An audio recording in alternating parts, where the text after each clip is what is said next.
Buenas tardes, bienvenidos a una nueva edición de Política y Negocios. Hoy nos encontramos con Rosa Bonilla, ella es la jefe de gestión de reputación y desarrollo sostenible de Entel en Perú.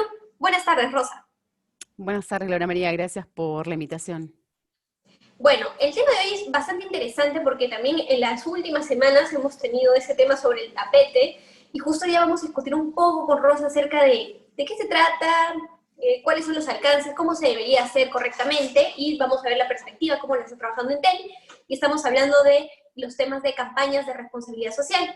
Rosa, coméntanos, cuando nosotros ¿a qué nos referimos cuando nosotros hablamos de responsabilidad social empresarial? A ver, es bien interesante la pregunta porque hay muchísimos conceptos a los que les hemos puesto la etiqueta de responsabilidad social. De hecho, se habla en el Perú de responsabilidad social alrededor de más o menos desde el 2012 y casi siempre esto empezaba por el ámbito del cuidado del medio ambiente, ¿no? Esto fue como que el punto de partida para empezar a hablar de este tema. Y no es otra cosa que la manera de hacer negocios. O sea, todas las empresas persiguen o ser rentables o generar valor de alguna manera, perseguir un propósito. Entonces, es cómo lo haces lo que hace que sea socialmente responsable o no. Entonces, muchas veces se cree que una donación es responsabilidad social. Y esto tiene sí y no.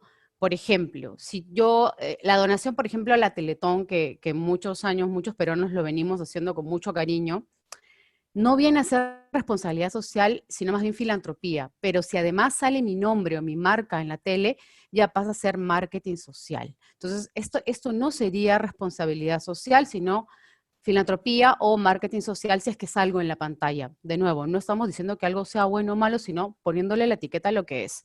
Si queremos hablar, por ejemplo, cuando se quieren desarrollar cualquier negocio que requiera desarrollo de infraestructura, como tendido de puentes, tendido de luz eléctrica o qué sé yo, algún proyecto de energía, la comunidad muchas veces le pide a la empresa qué sé yo, que done una loza deportiva, qué sé yo. A esto se le llama, de alguna manera, licencia social.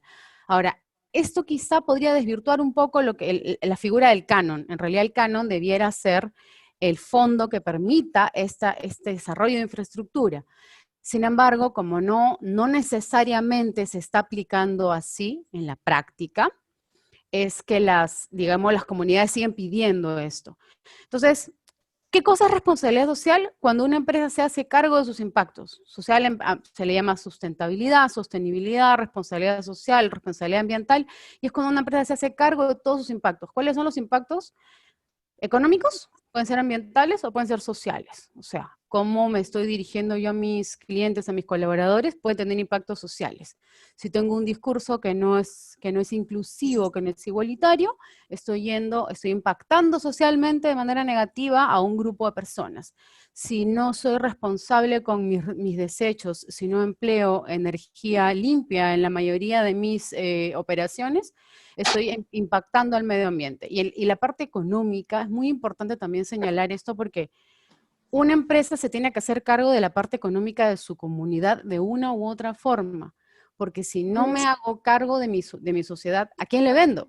Si no veo que mi público esté bien económicamente, ¿cómo me va a pagar? Entonces, y esto también implica digamos, no solamente cumplir con las leyes, sino ir un poquito más allá en beneficio de, ¿no? En beneficio de en estos tres ámbitos. Eso es en síntesis lo que vendría a ser una empresa con una visión socialmente responsable, ambientalmente responsable o que apuesta por el desarrollo sostenible, ¿no? Claro, es que básicamente el nombre lo dice, ¿no? Ser responsable, pero muchas veces sí ha pasado que la gente tiene una percepción como que la empresa te está haciendo un favor o la misma empresa a veces siente que está haciendo un favor cuando no, simplemente se está haciendo responsable de lo que consume y está retribuyendo, ¿verdad? Entonces, Exactamente. más o menos, a tu punto de vista, la responsabilidad social empresarial en nuestro país, ¿se está trabajando adecuadamente? Hay muchos intentos de hacer las cosas bien de muchas empresas. Y eso es bueno, porque, por ejemplo, actualmente, y eso es un punto de partida muy interesante para la gran empresa, que es generar un reporte de sostenibilidad. Porque en un reporte de sostenibilidad, ¿qué cosa vemos? Precisamente lo que dije al inicio, cómo se hacen negocios, a qué población de mujeres empleo, a qué población de varones empleo, qué porcentaje de ellos los estoy ascendiendo en los últimos meses, cómo estoy desarrollando o cuál es mi huella de carbono. Esto es cuántas emisiones de CO2 he generado en el año del medio ambiente. Esto va más allá de los resultados económicos. Es cómo obtuve esos resultados económicos. Entonces, este reporte en el Perú actualmente solo están obligados a generarlo las empresas que se encuentran en la Sociedad de Mercado de Valores. Entonces, o sea, las que listan en bolsa, la Bolsa de Lima. Entonces, en nuestro país, ahorita sí están las cosas. Sin embargo, ya hay muchas empresas que, sin estar en la Sociedad de Mercado de Valores, ya generan un reporte. Entonces, ¿esto qué quiere decir? Que ya están haciendo verificaciones en sus operaciones, en sus actividades, para ver qué se puede mejorar, qué se puede gestionar, porque todo es mejorable, ¿no? Y esto a la vez se convierte en un, como tú bien dijiste, no es que las empresas hagan un favor al ser socialmente responsables, porque la sostenibilidad y la responsabilidad social es rentable. Una empresa que mide su huella de carbono reduce su factura de energía, es rentable y además estás impactando menos al medio ambiente y además eres más deseable para un consumidor. Entonces, a la larga es un ganar-ganar. Todos ganamos, el medio ambiente, la sociedad, la empresa. Entonces, estamos hablando de una cultura de conciencia, de una cultura de valores. ¿Que nos vamos a equivocar? Sí, claro, por supuesto. Mientras un grupo humano esté conformado por humanos, va a haber errores, pero justo es el proceso de la conciencia lo que hace que nos demos cuenta del error, lo detectemos a tiempo y lo corrijamos, ¿no? Entonces, en el caso de, por ejemplo, no voy a hablar del sector extractivo porque esa es otra historia, es mucho más minucioso el tema del cuidado del medio ambiente sobre todo, pero para empresas de servicio como en la que yo me encuentro, de hecho es un reto diario el entender, el reinterpretarlo todo y el reinventarlo y el mirar cómo lo estoy haciendo, ¿no? ¿Cuántos recursos estoy empleando? Otro tema interesante es el cuidado del colaborador. Mucha gente dice, Great Place to Work, no, para salir en la foto, o por qué no. En realidad, un colaborador feliz es más productivo. Entonces, de nuevo, cómo haces las cosas pueden generar un cambio, pero el principal cambio que te van a generar es ser más rentable también. No es, como bien dijiste, no es porque somos buena gente, sino porque entendimos que hacer las cosas así funcionan. Y así es globalmente como viene funcionando, ¿no? Perfecto. Y ya hablando un poco más de Entel, de la empresa a la que tú perteneces, más o menos, ¿qué tipo de responsabilidad social empresarial trabajas? No sé si nos podrías dar algunos ejemplos de cómo ustedes están trabajando ese tema. Ya, buenísima la pregunta. De hecho, a lo largo desde el inicio de las operaciones como Entel en el Perú, que fue hace 6 años, de hecho, esta semana estamos cumpliendo 6 años de haber iniciado operaciones, de haber lanzado comercialmente Entel. Vinimos primero mirando, ¿no? Lo más factible, lo más tangible dentro de una empresa de telecomunicaciones es un celular, y un celular genera, o sea, a ver, en la parte del cuidado del medio ambiente hay que mirar 3 momentos. El momento de cómo se produce un bien, de su uso, de qué tanto dura este bien, y luego de su desecho, de cómo se desecha. Incluso en la parte de producción y de adquisición está la parte del transporte. Entonces, primero miramos quién lo fabricó, cómo se fabricó, si esta empresa, aunque no lo crean, todos los celulares, la mayoría de ellos se fabrican en China y en Corea, y no todas las empresas, porque hay muchas marcas, no todas son conocidas, no necesariamente son buenos empleadores, no necesariamente están cumpliendo con respetar los derechos laborales de sus colaboradores o emplean a niños en la cadena productiva, ojo, o sea, en las piezas, qué sé yo. Entonces, ese cuidado es la parte primera, de cómo es el tema del manejo con el celular, luego cómo se transporta, el tiempo de uso, y la parte en la que nos teníamos que involucrar, además de la parte inicial del proceso de que sea un fabricante serio y responsable y respetuoso, ¿cómo desecho este celular? Estamos hablando de un equipo que tiene un 70% de material reutilizable. O sea, un celular tiene 70% de todo este material se puede volver a convertir en materia prima para hacer más celulares. Entonces, en lugar de que se tenga que hacer un agujero para retirar minerales y mandarlos a la fábrica de celulares, eso lo convertimos de nuevo en cobre, lo convertimos de nuevo en silicio, y lo único que no se puede reutilizar es la batería. Entonces la batería pasa a un relleno sanitario especial que tiene que estar homologado por el Ministerio del Ambiente para que así no genere un impacto en el medio ambiente negativo. Entonces, ese es el primer paso de cualquier empresa que o comercialice celulares o los fabrique. El primer paso es hacerte cargo de este desecho que puede ser altamente tóxico por la batería precisamente, o puede convertirse en algo a lo que en algunos lugares se llama minería urbana, pero que vuelva a ser materia prima para volver a hacer más celulares o más dispositivos móviles, ¿no? Eso es a lo que se le llama los residuos de aparatos electrónicos y eléctricos RAE. Me parece que ayer o antes de ayer fue el día justo de los residuos de aparatos electrónicos y eléctricos RAE, porque estamos hablando de la conciencia que tenemos de esto. Y también otra cosa que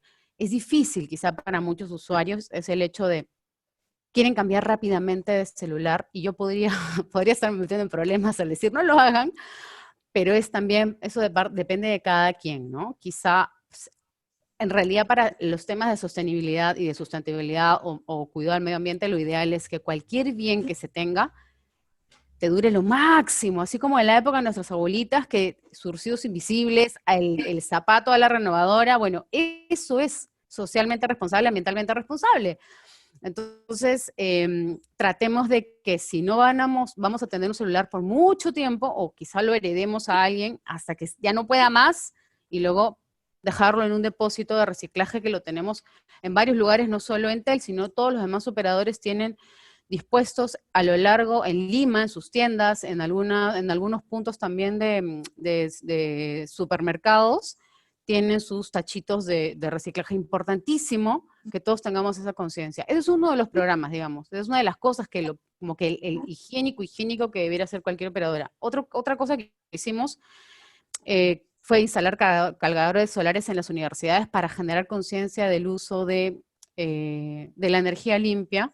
Lamentablemente por ahora no ha quedado en pausa este proyecto, pero pudimos implementar y potenciar otro que es la capacitación en lengua de señas para nuestros asesores que trabajan en tienda para que puedan atender a personas sordas o con alguna discapacidad auditiva. ¿Por qué esto es relevante? Porque, de nuevo, no solamente le aporta un plus al proceso de atención al cliente, o sea, te genera una ventaja competitiva, sino también pone en evidencia una problemática a nivel nacional. La problemática es que la comunidad sorda es invisible para muchas autoridades y para muchos de nosotros que somos ciudadanía. Entonces, los miramos como si fueran personas que no pueden hacer muchas cosas, y en realidad lo pueden hacer todo, absolutamente todo, menos escuchar. Pero se comunican, sí, con lengua de señas. Todo lo demás lo pueden hacer. Entonces, cuando uno realmente cree y apuesta por la inclusión, aprendes eso, ¿no? A que hay que adaptarse, porque nos podemos perder de gente muy capaz por no adaptarnos, nosotros, los que digamos, tuvimos la suerte de quizá tener todo lo demás entero.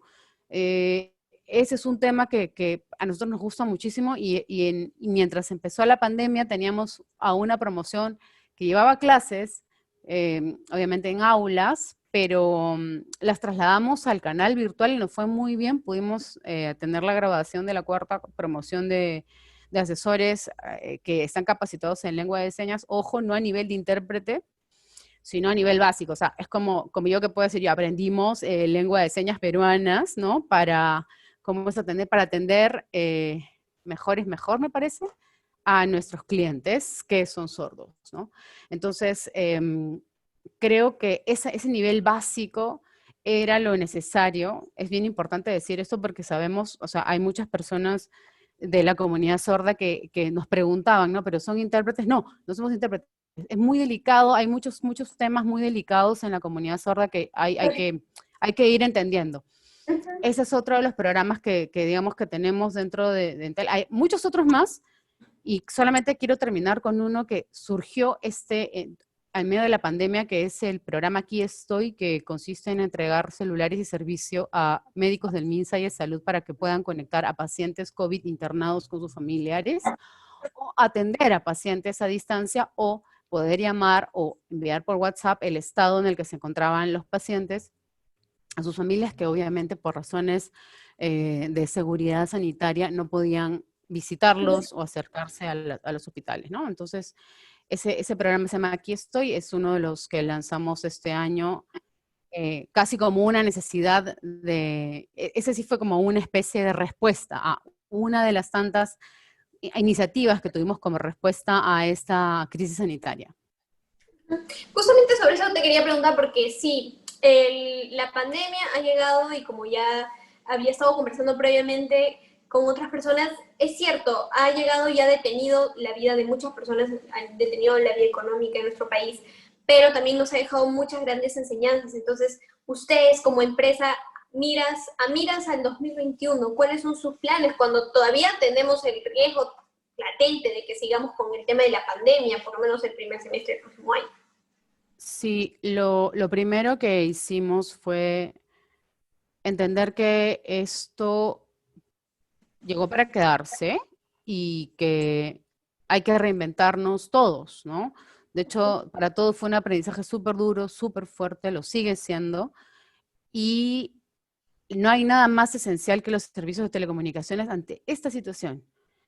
Estamos, de hecho, ahora mismo haciendo uso de las telecomunicaciones para poder tener esta entrevista y para poder trabajar y para poder atender a pacientes y para poder reunirnos con nuestros amigos por todas estas plataformas que hay de reuniones de amigos. Entonces, es un servicio tan esencial que, conscientes de ello, lanzamos una serie de servicios gratuitos para personas que han tenido estos problemas económicos por un tema de ingresos, por un tema de que su empresa tuvo que cerrar, y les brindamos mensajería, WhatsApp, una serie de servicios gratuitos a todos. Lanzamos esto a lo que se llamó el Plan Solidario, que fue un plan gratuito por 3 meses, también para personas que sabíamos que definitivamente no tenían cómo pagar la factura. También lanzamos el fraccionamiento.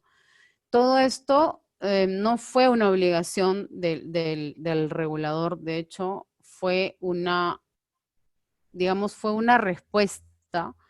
Muchas empresas del sector hicieron también muchísimas cosas. De hecho, todo el sector de telecomunicaciones nos unimos para poner a disposición del gobierno a lo que se le llama Free Zone. ¿Qué cosa es esto? No es otra cosa que hacer que cualquier página del Estado de estas más esenciales puedan ser navegables desde los celulares sin gastar los datos.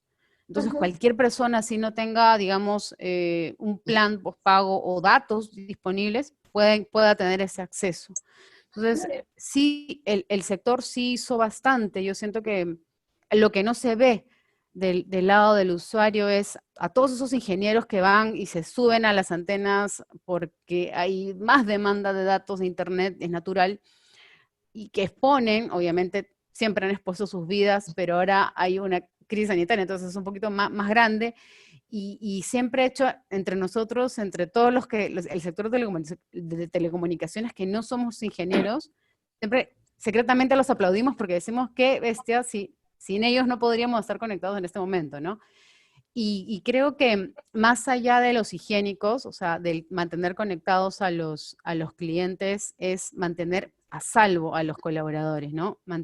Asegurar que solo tengan que ir a las oficinas los que son indispensables que están en la oficina y con todos los protocolos y medidas de seguridad para protegerlos. En una crisis siempre hay que mantener mucha firmeza en 2 cosas: tus principales stakeholders, tus colaboradores y tus clientes. No hay más. Si no tienes eso, no existe la empresa, no hay razón de ser. Entonces creo que si bien hemos escuchado a muchos colegas escuchar que decían, bueno, pero no se debe manejar así las comunicaciones, honestamente esta crisis nos ha enseñado que primero se hace y luego se comunica. Ha sido súper fuerte para todos, ha sido un proceso de aprendizaje que no ha terminado y que esperamos que podamos aplicar esto a lo que se le llama la solidaridad universal, y en lugar de señalarnos quién no hizo qué, quién fue culpable de qué, tratar de entender entre todos cómo hacemos para unirnos y sacar esto adelante, ¿no? O sea, me refiero a ciudadanía, a Estado y a empresas, quizá no sea lo más, o sea, quizá pueda sonar utópico, pero creo que es lo necesario en este momento, y si eso además se pueda convertir en una onda positiva expansiva a nivel mundial sería lo ideal. Perfecto.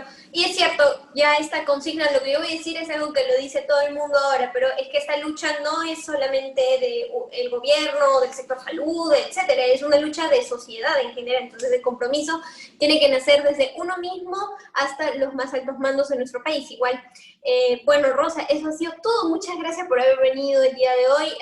Felicitamos obviamente las iniciativas que tienen como responsabilidad social a nivel de empresa y esperamos que sigan manteniéndolas durante el próximo año, durante lo que queda de este año y que poco a poco podamos seguir adaptándonos a esta nueva realidad. Así será, gracias por la invitación nuevamente y que estén todos bien, cuídense mucho. Ok, muchas gracias y bueno, con nosotros eso es todo por hoy y ya nos veremos en una próxima oportunidad. Gracias, buenas tardes.